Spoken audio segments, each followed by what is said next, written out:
달콤한 말씀 행복한 하루. 오늘 함께 나누실 말씀은 호세아서 8장 1절부터 14절까지 말씀입니다. 나팔을 내 입에 댈지어다.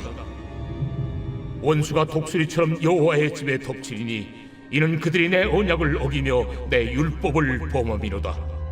그들이 장차 내게 부르짖기를 나의 하나님이여 우리 이스라엘이 주를 아나이다 하리라.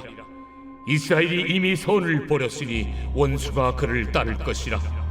그들이 왕들을 세웠으나 내게서 난 것이 아니며 그들이 지도자를 세웠으나 내가 모르는 바이며 그들이 또 그 은금으로 자기를 위하여 우상을 만들었나니 결국은 파괴되고 말리라.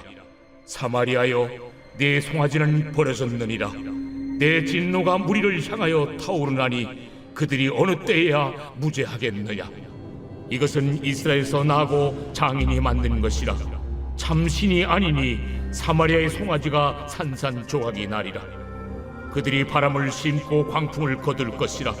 심은 것이 줄기가 없으며 이삭은 열매를 맺지 못할 것이요 혹시 맺을지라도 이방 사람이 삼키리라.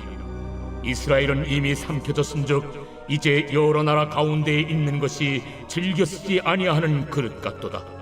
그들이 홀로 떨어진 들나귀처럼 아수르로 갔고 에브라임이 값주고 사랑하는 자들을 얻었도다. 그들이 여러 나라에게 값을 주었을지라도 이제 내가 그들을 모으리니 그들은 지도자의 임금이 지워준 짐으로 말미암아 쇠하기 시작하리라. 에브라임은 죄를 위하여 제단을 많이 만들더니 그 제단이 그에게 범죄하게 하는 것이 되었도다.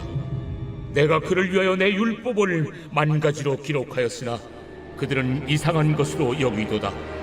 그들이 내게 고기를 제물로 드리고 먹을지라도 여호와는 그것을 기뻐하지 아니하고 이제 그들의 죄악을 기억하여 그 죄를 벌하리니 그들은 애굽으로 다시 가리라. 이스라엘은 자기를 지으신 이를 잊어버리고 왕들을 세웠으며 유다는 견고한 성읍을 많이 쌓았으나 내가 그 성읍들에 불을 보내어 그 성들을 삼키게 하리라. 나팔을 부는 행위는 적의 침입을 알리는 것입니다. 이스라엘은 여호와 하나님을 찾지만 그들은 무력하게 원수들에게 공격을 당하게 될 것입니다. 이유는 분명합니다. 1절이 말하는 바와 같이 그들이 하나님의 언약을 어기며 하나님의 율법을 범했기 때문입니다. 이스라엘과 하나님은 언약을 통해 주인과 봉신의 관계를 맺었습니다. 봉신이란 주인에게 순종하며 주인으로부터 보호를 받는 존재입니다. 그런데 지금 이스라엘이 주인의 이름을 부르며 찾지만 전혀 보호받지 못합니다. 그들이 언약을 저버렸기 때문입니다. 이를 단순히 이스라엘이 괘씸해서 하나님이 보복하셨다고 감정적으로 볼 것이 아니라 원리를 보아야 합니다. 본문의 3절은 이스라엘이 이미 선을 버렸으니 원수가 그를 따를 것이라 라고 하는데 이를 세번역으로 보면 복된 생활을 뿌리치니 적군에게 쫓길 것이다 라고 번역됩니다. 언약관계 안에서 그들이 하나님의 말씀을 따라 살아갔다면 그 자체가 축복이 있고 보호를 받을 수 있는 삶의 길이었으나 그들이 언약을 버리고 말씀을 벗어난 삶을 사는 것 자체가 복된 생활을 뿌리치는 길이라는 것입니다. 그들은 어리석은 길로 행하며 하나님을 통해서가 아니라 거짓과 살인으로 왕을 세웠습니다. 그리고 그 왕은 우상숭배와 우상제작의 중심에 있었지요. 5절 6절에서 말하는 사마리아의 송아지는 여로보암 1세가 베델과 단에 세운 금송아지를 말하는 것이겠죠. 그들에게 금송아지란 여호와 하나님을 대신하는 다른 우상이라기보다 여호와 하나님을 자기들의 입맛대로 맞추어서 금송아지 안에 가두었다라고 표현하는 것이 더 맞을 것입니다.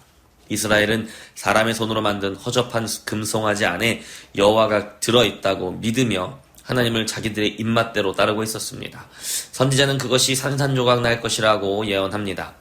9절에서 예언자는 이스라엘을 들락이라고 표현합니다. 들락이란 길들여지지 않은 야생마와 같은 존재인데요. 이리저리 날뛰며 예측하기 어려운 제멋대로의 모습을 뜻합니다. 그리고 여기에서는 여기저기에 추파를 던지는 남봉꾼과도 같은 모습으로 그려집니다.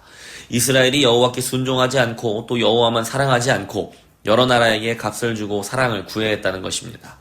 하지만 예언자는 이스라엘이 아무도 찾지 않고 쓰지 않는 그릇이 된다라고 예언합니다. 열방들도 더 이상 관심을 갖지 않는 힘이 없는 나라가 되어 관심을 받기 위해 여러 나라에게 조공이나 바치는 신세로 전락한다는 것입니다. 이스라엘은 하나님을 예배하는 것도 자기들 마음대로 행했습니다. 그들은 다다익선이라도 생각했는지 일단 제단을 많이 만들었습니다. 하지만 그 제단들은 그들로 하여금 범죄하도록 만드는 장소가 되어버렸습니다. 12절은 내가 그를 위하여 내 율법을 만 가지로 기록하였으나 그들은 이상한 것으로 여기도다 라고 하는데, 여기 이상한 것으로 여겼다라는 말은 자기들과는 아무런 관계도 없는 것처럼 여겼다라고도 번역됩니다. 이스라엘이 여호와의 율법을 자신들과는 상관없는 것으로 여겼다는 말입니다. 예배 자리에 모이는 것이 전부가 아닙니다. 아무리 많은 예배를 만들고 모여도 그곳에서 정작 하나님의 말씀에 귀를 닫고 자기 마음대로 말하고 행동하고만 있다면 그것이야말로 수많은 제단이 범죄의 장소가 된 것과 다름이 없습니다. 우리는 말씀 앞에서 겸손해야 하고 하나님 앞에서는 예배의 자리를 두려워할 줄도 알아야 합니다. 선포되는 말씀을 들으며 다른 사람들을 떠올리고 손가락질하고 스스로를 용서받을 사람이 아니라 누군가를 용서해야 하는 사람으로만 여기는 오만에서 내려와야 합니다. 그 말씀은 다름 아닌 바로 나에게 주시는 말씀이라는 것을 항상 기억하고 하나님 앞에서 회개하는 겸손의 자리로 내려와야 합니다.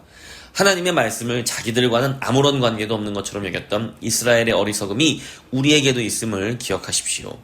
끝으로 14절은 이스라엘이 자기를 지으신 이를 잊어버리고 왕궁을 세웠다고 표현하는데, 그들이 하나님의 자녀, 하나님의 백성으로서의 정체성을 잊어버리고 자기들의 왕궁을 세웠다는 것을 알 수 있습니다. 그것은 순간에 무너질 모래성입니다. 우리는 스스로가 누구인지 잊어버리고 살 때가 얼마나 많습니까? 우리가 누구입니까? 우리는 하나님의 백성, 그리고 그분이 보내신 예수 그리스도의 사람입니다. 우리는 예수님을 통해 하나님과 새 언약으로 맺어진 사람들입니다. 하나님은 우리의 아버지가 되시고 우리는 그분의 자녀가 되었습니다. 그분의 말씀을 따르는 길은 자녀로서 마땅한 일이며 그 길이 바로 우리에게 복된 생활을 가져다주는 올바른 길입니다. 그럼에도 불구하고 우리 역시 우리를 지으시고 돌보시는 분이 누구인지 잊어버리고 우리만의 왕국을 세우고 있지는 않습니까? 신랑 되시는 예수와 하나가 되기로 약속하고 구원과 침례의 결혼식을 치렀음에도 여전히 여기저기 애인을 찾아 기웃거리고 있지는 않습니까? 수많은 예배의 자리, 사역의 자리를 만들고 그것을 금송아지처럼 여기며 여호와 하나님이 여기에 계신다고 믿고 있지는 않습니까? 하나님께서 내게 무서운 말씀을 하실 때에 그 말씀을 나에게 적용할 생각은 하지도 않고 온통 남이 나에게 저지른 잘못에 대해서 곱씹으며 저주하고 손가락질만 하고 있지는 않습니까? 오늘 호세아 선지자의 말을 귀담아 들으십시오. 그 자리에 계속 머물며 들나귀처럼 고집을 부린다면 우리도 원수들이 쳐들어온다는 나팔 소리를 듣게 될 것입니다. 다시 애굽으로 돌아가 고통을 받는 처지가 될 것입니다. 아무리 불러도 하나님은 대답하지 않으실 것입니다. 오늘 말씀을 두렵고 떨림으로 받아들이십시오. 그리고 우리 안에서 일하고 계시는 성령님과 예수 그리스도의 이름을 통하여 말씀 앞에 스스로를 세우십시오. 만약 여전히 들나귀처럼 굴고 말씀이 마치 자신과 아무런 관계가 없는 일처럼 여기는 사람이 있다면 그것은 자신이 예수 그리스도와 아무런 관계가 없는 사람이라고 시인하는 것과 같다는 것을 기억해야 합니다. 다시는 그런 일이 없도록 하나님은 우리에게 예수 그리스도를 보내셨습니다. 우리는 바로 지금이라도 예수 그리스도의 이름으로 회개하고 다시 일어설 수 있습니다. 이것이 얼마나 놀라운 축복인지 모릅니다. 하나님은 우리를 버려두지 않으십니다. 하나님은 우리의 마음을 돌려놓으실 것입니다. 그것이 바로 우리가 하나님과 맺은 새 언약이기 때문입니다. 오늘 하루도 하나님의 말씀 앞에서 예수 그리스도의 이름을 의지하여 온전한 길로 복이 있는 길로 다시 돌아가 걸어가는 하나님의 자녀 예수님의 사람으로 살아가시기를 축복합니다. 오늘 하루도 예수님만 의지하여 순종의 길, 축복의 길로 걸어갑니다.